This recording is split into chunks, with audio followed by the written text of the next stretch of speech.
আসসালামু আলাইকুম। সংবাদে আপনাদের সবাইকে স্বাগত জানাচ্ছি। আমি ফিরোজ তোহা। শুরুতেই সংবাদ শিরোনাম। বাংলাদেশের সর্বশেষ গুরুত্বপূর্ণ আপডেট সংবাদে আপনাকে স্বাগত। শুরুতেই সংবাদ শিরোনাম, পরে বিস্তারিত।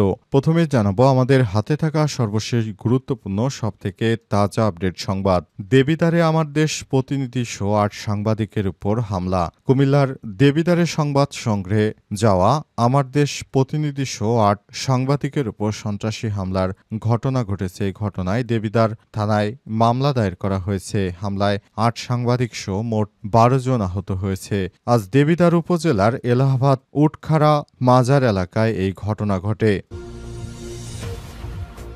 এরপর জানাবো জনগণের প্রত্যাশা পূরণ করলে ভোট চাইতে হয় না, বললেন হাসনাত আব্দুল্লাহ। যারা শত কোটি টাকা খরচ করে এমপি হতে চান তারা জনগণের সেবা নয় বরং ব্যবসা করতে চান বলে মন্তব্য করেছেন জাতীয় নাগরিক পার্টি এনসিপির দক্ষিণাঞ্চলের মুখ্য সংগঠক হাসনাত আব্দুল্লাহ। তিনি বলেন, তাদের মূল লক্ষ্য হচ্ছে ব্যবসা করা, জনগণের সেবা এবং দেশের উন্নয়ন তাদের লক্ষ্য নয়। সঠিকভাবে উন্নয়ন এবং দেশের জনগণের প্রত্যাশা পূরণ করতে পারলে ভোট চাইতে হয় না। এদিকে শাপলা প্রতীক বরাদ্দ প্রশ্নে এনসিপির ব্যাখ্যা। শাপলা প্রতীক বরাদ্দ প্রশ্নে ব্যাখ্যা দিয়েছেন জাতীয় নাগরিক পার্টি এনসিপি। আজ সামাজিক যোগাযোগ মাধ্যম ফেসবুকের ভেরিফাইড ফেসবুক পেজে দলটির আহ্বায়ক মোহাম্মদ নাহিদ ইসলামের বরাতে এই ব্যাখ্যা দেন মুখ্য সমন্বয়ক নাসির উদ্দিন পাটোয়ারি। জানাবো কে হচ্ছেন জামাতের পরবর্তী আমির। জামাত ইসলামের আমির ডাক্তার শফিকুর রহমানের মেয়াদ শেষ হচ্ছে চলতি বছরের ডিসেম্বরের ৩ তারিখে। জামাত ইসলামের পরবর্তী আমির নির্বাচন অনুষ্ঠিত হবে ২০২৬ সালের ফেব্রুয়ারিতে। জাতীয় নির্বাচন অনুষ্ঠানের আগে ডিসেম্বরের ৩ তারিখে নতুন নির্বাচন হবে। সেখানে ডাক্তার শফিকুর রহমান কি নতুন আমির হবেন নাকি অন্য কেউ আসছে, এ বিষয়ে গুরুত্বপূর্ণ সংবাদ জানাবো, সঙ্গেই থাকুন।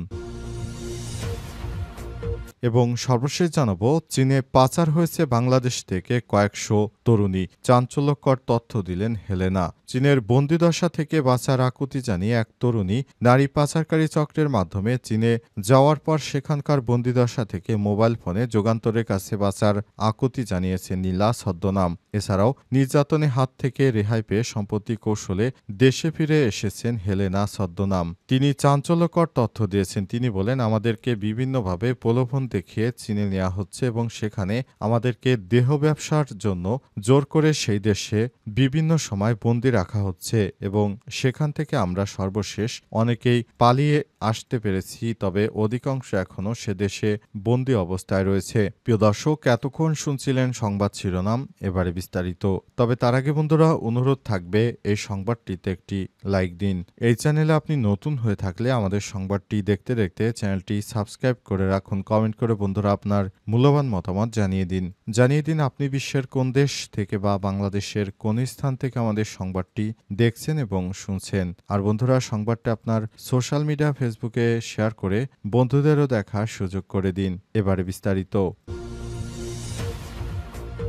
দেবিদ্বারে আমার দেশ এর প্রতিনিধিসহ ৮ সাংবাদিকের উপর হামলা। কুমিল্লার দেবিদ্বারে সংবাদ সংগ্রহে যাওয়া আমার দেশ প্রতিনিধিসহ ৮ সাংবাদিকের উপর সন্ত্রাসী হামলার ঘটনা ঘটেছে। এই ঘটনায় দেবিদ্বার থানায় মামলা দায়ের করা হয়েছে। মামলায় ৮ সাংবাদিক সহ মোট ১২ জন আহত হয়েছেন। আজ দেবিদ্বার উপজেলার এলাহাবাদ উটখারা মাজার এলাকায় এই ঘটনা ঘটে। স্থানীয় উটখারা সাহেববাড়ির শাহজাহান ৪৫, জসিমউদ্দিন ৩০, সাগর ২৫, মজলু ৩০, বিল্লাল ২৭ প্রমুখের নেতৃত্বে ২৫ থেকে ৩০ জন সন্ত্রাসী সাংবাদিকদের উপর অতর্কিত হামলা চালায়। এ সময় হামলাকারীরা সাংবাদিকদের মোবাইল ফোন, ক্যামেরা ও নগদ টাকা ছিনিয়ে নিয়ে গেছে। আহত সাংবাদিকরা হলেন পারভেজ সরকার, দিনকাল প্রতিনিধি নেসার উদ্দিন, এশিয়ান টিভি প্রতিনিধি সোহরাব হোসেন, আজকের কুমিল্লা প্রতিনিধি মোহাম্মদ আনোয়ার হোসেন, ডাক প্রতিনিধি আবু বকর সিদ্দিক, আমার দেশ প্রতিনিধি জহিরুল ইসলাম মারুফ, কালবেলা প্রতিনিধি মোহাম্মদ শাহজালাল, ভোরের দর্পণ প্রতিনিধি সাইফুল ইসলাম সজীব,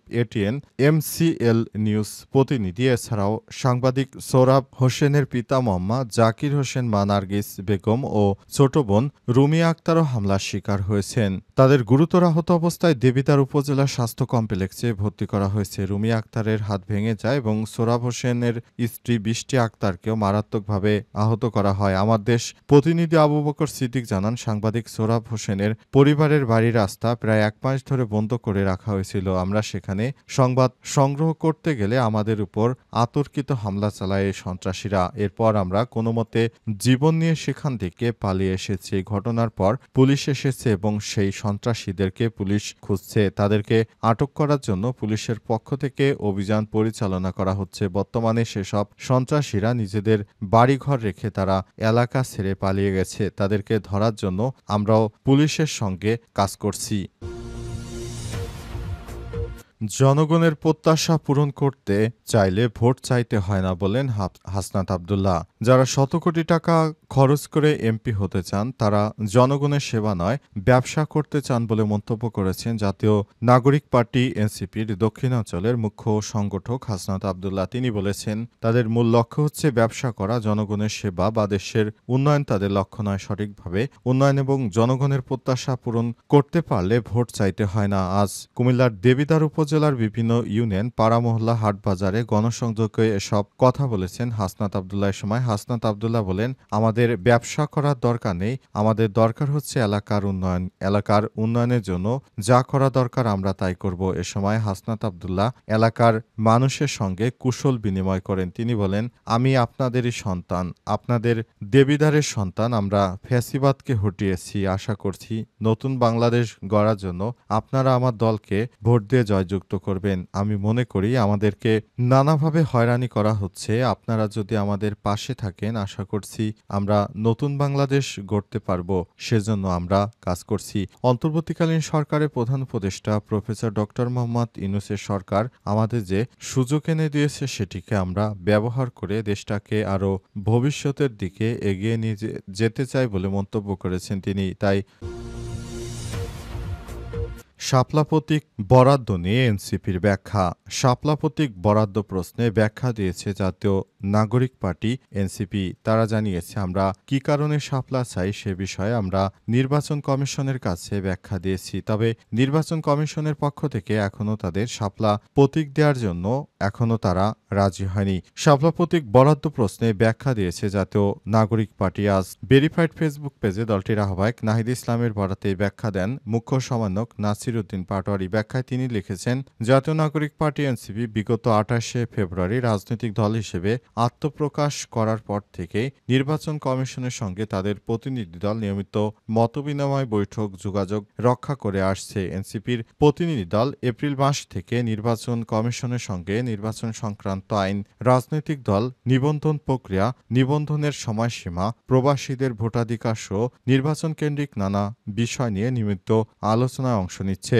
এতে বলা হয়েছে, ত্রয়োদশ জাতীয় সংসদ নির্বাচন অনুষ্ঠানকে সামনে রেখে নির্বাচন কমিশনের বিবিধ প্রস্তুতির অংশ হিসেবে নির্বাচন পরিচালনা বিধিমালা ২০০৮-এ সংশ্লিষ্ট বিধানের নতুন করে নির্বাচনী প্রতীক তালিকাভুক্ত করার উদ্যোগ গ্রহণ করে নির্বাচন কমিশনের তালিকায় প্রতীক যুক্ত করতে কমিশন একটি কমিটি গঠন করে এবং সংশ্লিষ্ট কমিটি মোট ১৫০টি প্রতীক অন্তর্ভুক্ত করার জন্য চূড়ান্ত খসড়া প্রস্তুত করে। কমিটির একজন সদস্যের সঙ্গে এনসিপির একটি প্রতিনিধি দল গত ৪ জুন নির্বাচন কমিশনের বৈঠক করে এবং বৈঠকে একটি চূড়ান্ত তালিকা শাপলা প্রতীক থাকার বিষয়টি আশ্বস্ত করেন। এছাড়াও এ সংক্রান্ত বিষয় নিয়ে গণমাধ্যমেও সংবাদ প্রকাশিত হয়। এরপর ২২শে জুন জাতীয় নাগরিক পার্টি এনসিপি বাংলাদেশ নির্বাচন কমিশন কর্তৃক প্রকাশিত ১০ই মার্চ ২৫ তারিখে এত স্মারকের গণবিজ্ঞপ্তি অনুযায়ী রাজনৈতিক দল হিসেবে নিবন্ধনের জন্য আবেদন দাখিল করে এবং দলের অনুকূলে শাপলা প্রতীক সংরক্ষণের জন্য আবেদন জানায়। জাতীয় নাগরিক পার্টি শাপলা বরাদ্দ চেয়ে আবেদন করার সাথে সাথে আরও দেশের আপামর জনসাধারণ এনসিপির প্রতীক হিসেবে শাপলাকে চিনতে শুরু করে এবং গণমানুষের সাথে এনসিপি শাপলা প্রতীক কেন্দ্রিক এক অভূতপূর্ব আত্মিক সম্পর্ক স্থাপিত হয়েছে। এখন এই প্রতীক আমাদের প্রয়োজন। কে হচ্ছেন জামাতের পরবর্তী আমির?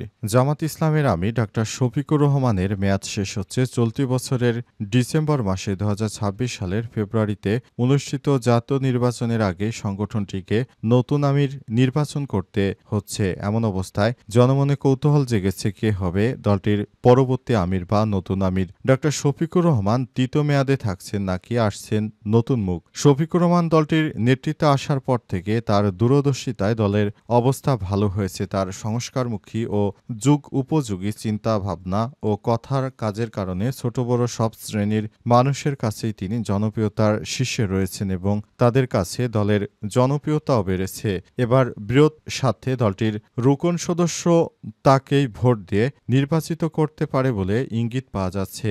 অন্তর্বর্তীকালীন সরকারের প্রধান উপদেষ্টা দায়িত্ব গ্রহণের পর দেখা যাচ্ছে বাংলাদেশ জামাত ইসলাম অনেক বেশি আলোচিত হচ্ছে এবং দেশের একটি আলোচিত দলের নাম বাংলাদেশ জামাত ইসলাম। এই দলটি বাংলাদেশের মানুষের কাছে খুবই গ্রহণযোগ্য পর্যায়ে এসেছে। এর জন্য সবথেকে বেশি ভূমিকা পালন করেছেন বাংলাদেশ জামাত ইসলামের আমির ডাক্তার শফিকুর রহমান। এখন নির্বাচনের মাধ্যমে তিনি কি থাকতে পারবেন নাকি নতুন অন্য কেউ দায়িত্ব পালন করবে সে বিষয়টি এখনো স্পষ্ট হওয়া যায়নি। তবে অনেকেই মনে করছেন অধ্যাপক মিয়া গোলাম পরোয়ারও এই দায়িত্বে আসতে পারেন, আবার অনেকেই বলছেন সৈয়দ আবদুল্লাহ মোহাম্মদ তাহিরও এই দায়িত্বে আসতে পারেন। শেষ পর্যন্ত এই নির্বাচন এবছরের ডিসেম্বরের 3 তারিখে অনুষ্ঠিত হবে।